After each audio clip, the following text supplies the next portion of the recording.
जनाब 19 अक्टूबर की बात करें तो 2023 को जो 100 इंडेक्स था वो 50,000 पॉइंट्स की बड़ी नफसियाती सतह अबूर की थी उसने। और इसी पर हम मजीद बात करेंगे। हमारे गेस्ट हैं माहिर मुआशियात डॉक्टर अयूब मेहर हमारे साथ इस वक्त मौजूद हैं। डॉक्टर साहब बहुत शुक्रिया हमें ज्वाइन करने के लिए। बताइएगा कैसे देखते हैं इस वक्त जो सूरत हाल है, 1 लाख क्रॉस कर गई है, बड़ी खबर की तरह हमें दिखाया भी जा रहा है और वाकई बड़ी खबर भी है, क्योंकि ऐसा जो कारोबार है वो पहले देखा नहीं गया था स्टॉक एक्सचेंज में। एक बड़ी मुद्दत के बाद ऐसा देखने में आया है। देखिए, 1 लाख की हद अबूर करना वो एक साइकोलॉजिकल बेंचमार्क जरूर है कि एक नफ्सियाती हद उसने क्रॉस की है और जो पहले हजारों में होता था वो अब लाख में चला गया है और बड़ा फास्ट ग्रोथ भी हुई है, इसमें भी कोई शक नहीं। आपने अक्टूबर के से उसको कंपेयर किया, वो बिल्कुल एक वादे तौर पे कि फास्ट ग्रोथ आई है। लेकिन इसमें दो चीजें हमें बहरहाल उनको मद्देनजर रखना होगा।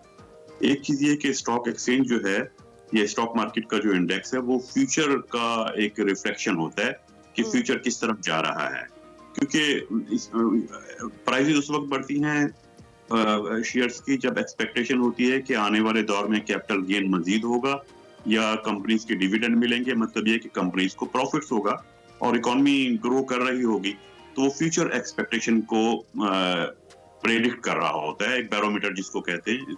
उसकी एक वजह ये है। दूसरी जिसमें जो एक बहुत बुनियादी सवाल है पब्लिक की तरफ से भी, पॉलिसी मेकर की तरफ से भी, इवन अपोजिशन पार्टीज की तरफ से भी, कि ये फ्यूचर इंडिकेटर तो है, ठीक है, लेकिन ये कब ट्रांसफॉर्म होगा पब्लिक लाइफ में? कब हम कहेंगे कि फिर इसका असर जीडीपी पे भी आना चाहिए, इसका असर एम्प्लॉयमेंट अपॉर्चुनिटीज पे भी आना चाहिए, प्रोडक्शन की ग्रोथ होनी चाहिए, ओवरऑल डेवलपमेंट होनी चाहिए, वो कब तक ट्रांसफॉर्म होगा? फ्यूचर इंडिकेटर तो है कि फ्यूचर में ग्रोथ के चांसेस नजर आ रहे हैं, इसलिए इंडेक्स बढ़ा है, तो वो कब ट्रांसफॉर्म होंगे ये एक बहुत बड़ा क्वेश्चन मार्क होता है। लेकिन ये है कि बहुत ज्यादा एफिशिएंट इकोनॉमीज होती हैं दुनिया की, तो ये बहुत जल्द उसका इफेक्ट आ जाता है पब्लिक लाइफ पे भी। अदरवाइज अगर स्लो ग्रोथ होती है या कोई लिंकेज नहीं होता तो फिर उसमें टाइम लगता है। वो देखना होगा कि पब्लिक लाइफ में कब तक उसका इम्पैक्ट आएगा, क्योंकि लोग पूछ रहे हैं कि पब्लिक को क्या फायदा है, आम आदमी को क्या फायदा है। तो ये प्रेडिक्शन होती है कि आम आदमी को फायदा नजर आ रहा है, इसलिए ग्रोथ हुई है। वो कब होगा ट्रांसफॉर्म, ये क्वेश्चन है। अच्छा डॉक्टर साहब, जितनी बेयकीनी की सूरत थी उसमें ये जो नफ्सियाती हद अबूर करना है, इसको देखकर तो यही लगता बताया कि सरमायाकारों का एतमाद तो बहाल हुआ है। और आप क्या समझते हैं कौन से ऐसे इकदाम हैं जिसकी वजह से ये संगे मील हमने अबूर कर लिया है? क्या जो हुकूमत ने तल्ख कुछ मुआशी फैसले किए वो इसकी वजह है? देखिए, इसमें यकीनन उसमें बहुत सारी चीजें हैं जिन जो गुज़िश्ता 1-2 माह में जो फैसले हुए, मैं समझ रहा हूँ उनका रिफ्लेक्ट बिल्कुल आया है।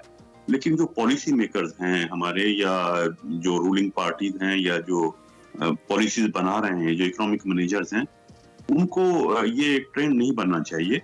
उनको इंटरप्रेट नहीं करना चाहिए मैक्रो इकोनॉमिक इंडिकेटर को, उनको ये फिगर्स इंटरप्रेट नहीं करने चाहिए। उनको चाहिए वो अपनी पॉलिसी बताएं, उन्होंने क्या पॉलिसी बनाई है, पॉलिसी पैरामीटर्स बताएं।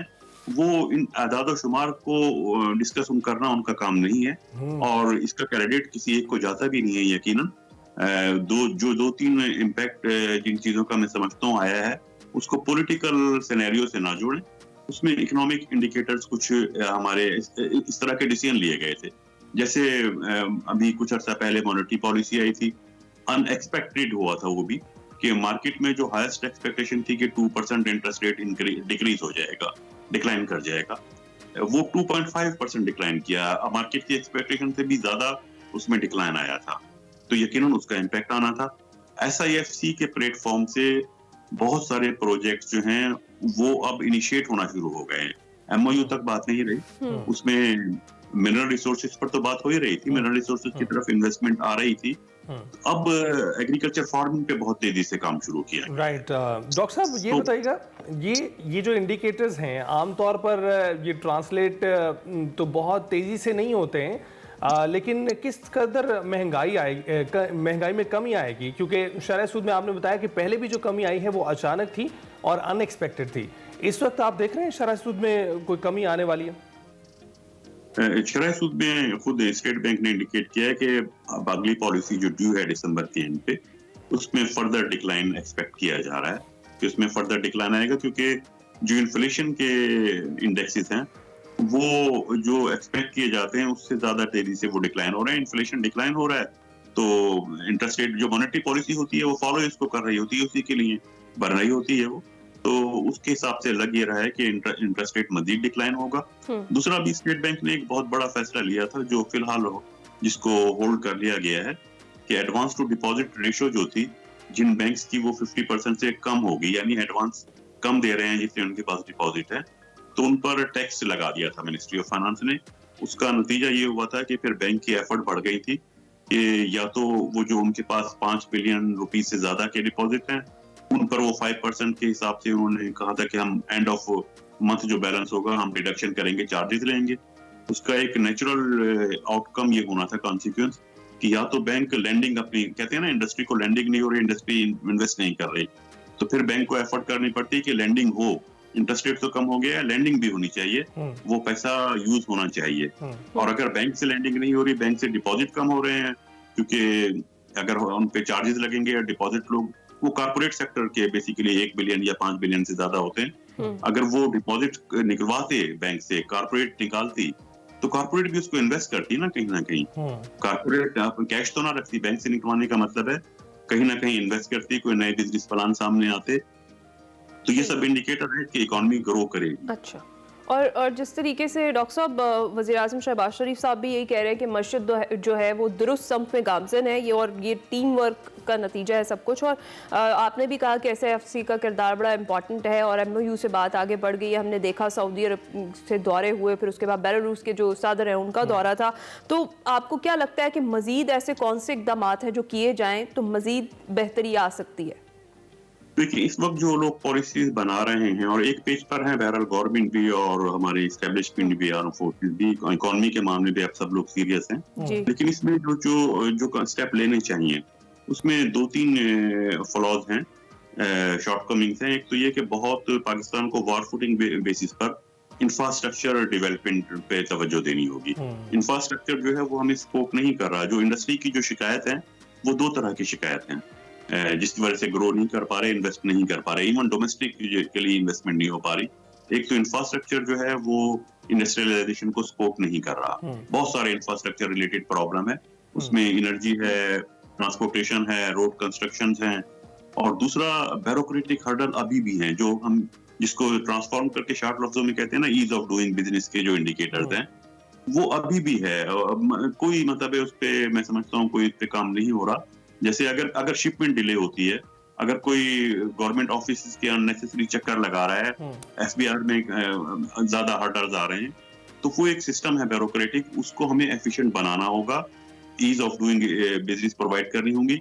कहीं बिजनेस में, कारपोरेट में या बिजनेस की रजिस्ट्रेशन में, इन चीजों में किसी भी जगह कोई रुकावट नहीं आनी चाहिए, वो स्टेप लेना होगा। तो ये बताइएगा डॉक्टर साहब, इस वक्त जो इंडिकेटर्स हैं वो भी बता रहे हैं शरह सूद में कमी भी आने वाली है, लेकिन अगर ये तमाम इकदामात चलें, इस पर 50% भी अमल दरामद हो जाता है तो 50% तो कुछ कमी आनी चाहिए आम आदमी की जिंदगी में भी।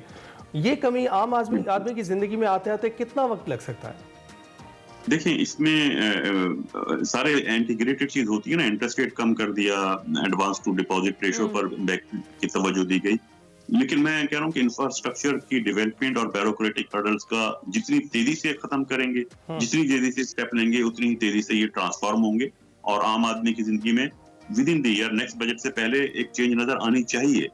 वो चेंज नजर, एक और देखें जिसकी तरफ मेरा ख्याल है हुकूमत के लेवल पे तवज्जो की जरूरत है, वो ये कि हम फेडरल गवर्नमेंट के स्टेप्स की बात कर रहे हैं। आप जो बात कर रहे हैं या मॉनेटरी पॉलिसी है, फिस्कल पॉलिसी की या SBR की जो हम बात करते हैं, जो IMF को भी शिकायत रही है वो ये कि एक अननेसेसरी, क्योंकि प्रोविंसेस में मुख्तलिफ पार्टीज की हुकूमत है प्रोविंसेस में, तो प्रोविंसेस के दरमियान एक कंपटीशन हो गया है। हम इकोनॉमिक डिसीजंस को पॉलिटिसाइज कर रहे हैं। हम प्रोविंसेस में क्या हो रहा है, एक वार शुरू हुई है कि एक प्रोविंस जो है वो एक फैसिलिटी देता है लोगों को, दूसरा जो है वो दूसरी फैसिलिटी अनाउंस करता है, तो उससे डेफिसिट फाइनेंसिंग क्या होगी, हम कहां से वो खर्चे करेंगे। इकोनॉमिक डिसीजंस जो हैं उनको हमें पॉलिटिसाइज नहीं करना चाहिए।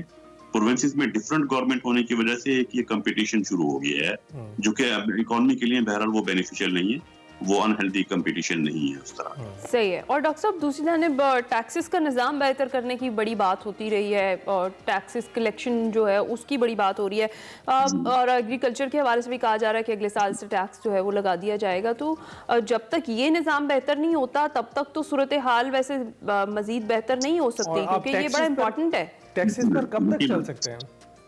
नहीं, बिल्कुल ये यकीनन आपने सही पॉइंट है और इसकी तरफ आईएमएफ ने अब तो बहुत सख्ती से कहा है इस बात को। उनका बहुत हार्ड स्टेप आया है कि प्रोविंसेस के पास जो शोबे हैं, बेसिकली प्रोविंसेस को जो फेडरल से फंड ट्रांसफर किए जाते हैं वो देखने में यह है कि वो पूरी तरह यूटिलाइज नहीं हो रहे और फिर प्रोविंसेस जो हैं उसको अननेसेसरी उन फंड्स को यूटिलाइज कर रहे हैं या सिर्फ अपना वोट बैंक बढ़ाने के लिए मुख्तलिफ फैसिलिटीज दे रहे हैं। वो कोई इकोनॉमिक फिजिबिलिटी की बेसिस पर वो प्रोजेक्ट्स नहीं है। दूसरा ये कि वो अपने रेवेन्यू जहां से कलेक्ट करने चाहेंगे, जो प्रोविंशियल सब्जेक्ट हैं, वहां वो रेवेन्यू कलेक्ट नहीं कर पा रहे और उसमें अननेसेसरी मुख्तलिफ जस्टिफिकेशन देकर उसको डिले कर रहे हैं। नेक्स्ट बजट की बात नहीं, आईएमएफ ने कहा 1 जनवरी से एग्रीमेंट हुआ था कि 1 जनवरी से वो कलेक्ट करने हैं उनको एग्रीकल्चर इनकम पे जो टैक्स है उसको हमें अवॉइड करना चाहिए एग्रीकल्चर टैक्स कहते हुए, क्योंकि जब हम एग्रीकल्चर टैक्स कहते हैं तो आम लोगों को ये तासुर आता है कि जो एग्रीकल्चर की प्रोडक्शन है, जो फूड आइटम है, उन पे टैक्स लग रहा है। उन पे बिल्कुल कोई टैक्स नहीं लग रहा। जो इनकम होगी यानी कि जो उन्होंने रेवेन्यू है इन चीजों के बाद, कॉस्ट निकालने के बाद, उनके खर्चे निकालने के बाद जो प्रॉफिट्स बचेंगे बड़े फार्म हाउस के बिल्कुल उस प्रॉफिट पे टैक्स लगेगा। एग्रीकल्चर कमोडिटीज पर टैक्स नहीं लग रहा, तो इनकम पे टैक्स है जो बिल्कुल।